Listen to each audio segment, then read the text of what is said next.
السلام علیکم دوستوں، آج سے قریب 4500 سال پہلے ایجپٹ میں ایک ایسا عجوبہ بنایا گیا جس کو دیکھ کر لوگ آج بھی حیران ہیں۔ وہ عجوبہ ہے دی گریٹ پیرامڈ آف گیزا۔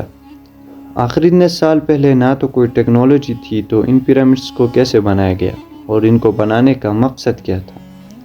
سالوں کے ریسرچ کے بعد یہ بات پتہ چلتی ہے کہ پیرامڈس ایجپشین فیروز کے ٹومبس ہوا کرتے تھے، لیکن آج تک کوئی بھی فیرو کی ممی اس کے اندر نہیں ملی۔ گریٹ پیرامڈ آف گیزا کی ہائٹ 481 فیٹ ہے اور یہ 4 ایکڑ پر پھیلا ہوا ہے۔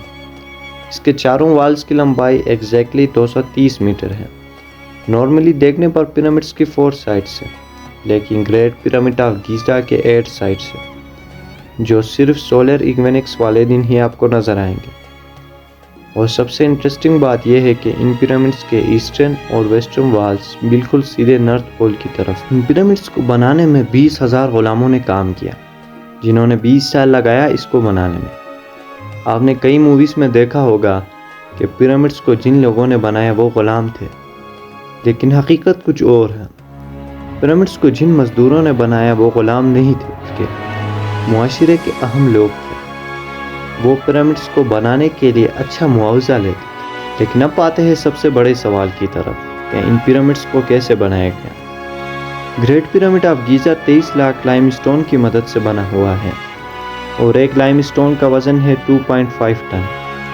آخر ان پتھروں کو ایک جگہ سے دوسری جگہ کیسے لایا گیا؟ ایک تھیوری یہ ہے کہ رافٹس بناتے تھے جو پانی میں تیر کر پتھر لاتے تھے۔ اس کے بعد جب پتھر پیرامڈ کے پاس آتے ہیں تو سلیجز کا استعمال کرتے تھے پتھروں کو موو کرنے کے لیے۔ لیکن سوال یہ ہے کہ آخر ان بڑے لائم اسٹون کو ایک دوسرے کے اوپر کیسے رکھا گیا؟ انہوں نے ایک ووڈن ریمپ بنایا جو کہ نیچے سے اوپر تک سلوپ تھا، جس سے پتھروں کو ان سلوپ سے اوپر لایا جاتا۔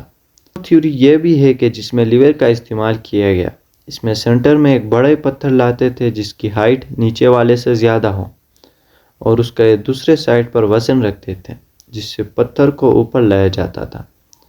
ان دونوں تھیوری میں سے کوئی بھی تھیوری پیرامڈس کی کنسٹرکشن کو 100% کمپلیٹ نہیں کر پائی، لیکن جیسے جیسے سائنس ترقی کرے گی ان سوالوں کے جواب ہمیں ملیں گے۔ اگر آپ کو ویڈیو پسند آئے تو لائک اور سبسکرائب کرنا نہ بھولیں۔